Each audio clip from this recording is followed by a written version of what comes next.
Hello, Dr. Kenneth Sanders here, talking about injectables. So one of the most common questions to my practice is about Botox and fillers. It's a very big part of our practice, and I take great pride in the results that I'm able to achieve. So some of the questions are related to what do I need and when do I need it? So people typically want to come in and discuss certain specific areas. Maybe they don't like a fold on the lower part of the face or a hollowness around the eyes. Or maybe they just sit down and say, what do you think, Doc? I want you to tell me what I need. So either way, we come up with a plan through a good facial evaluation. There is a specific amount of time that needs to be spent on facial evaluation on every patient when it comes to injectable fillers or Botox. I have an advantage being a surgeon, handling the fat pads and the muscles of the face, that I know where they are, where they're supposed to be, and how full they're supposed to be. And so when I want to add filler to a specific fat pad, it's very easy for me to visualize where and how I'm doing that. So generally what we'll do is we'll sit the patient down, have them take a small hand mirror, look at their face as I'm looking at it with them, and maybe a small pointer, and we discuss their face, doing a full evaluation of where there might be some volume loss and where there might be some overactive muscle activity for the Botox to take effect. So the next thing we'll talk about is something that comes up a lot, is how much do I need, and what's a unit? What is a unit of Botox, and what is a syringe of Juvederm maybe, or a syringe of Voluma? So a unit of Botox is a scientific formulation, an amount of this botulinum toxin that we inject.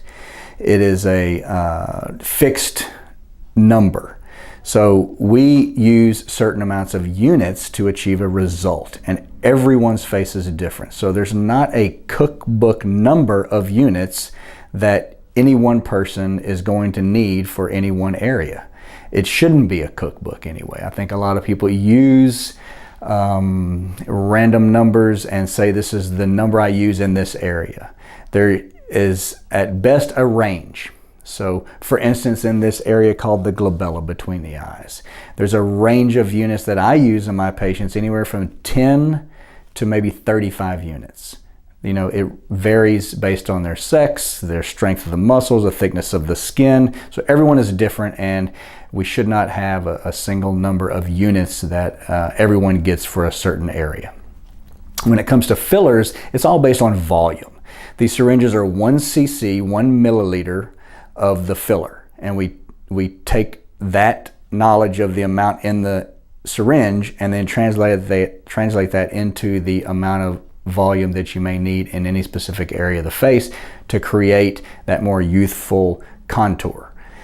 So while an under the eye area may take a relatively small amount, a 1/4 to a 1/2 cc, a cheek area may take 1 to 2 cc. So it just depends on the amount of volume.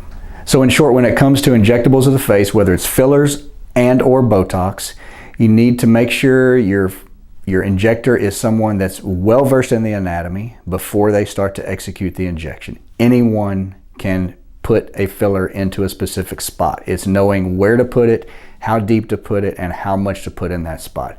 That's where the important part is. The evaluation is much more important than the injections. And second is, there should not be a cookbook method to any of this filler and or Botox injections. So if you're interested in anything injectable of the face, please give our practice a call at the number you see on the screen. Thank you. Have a good day.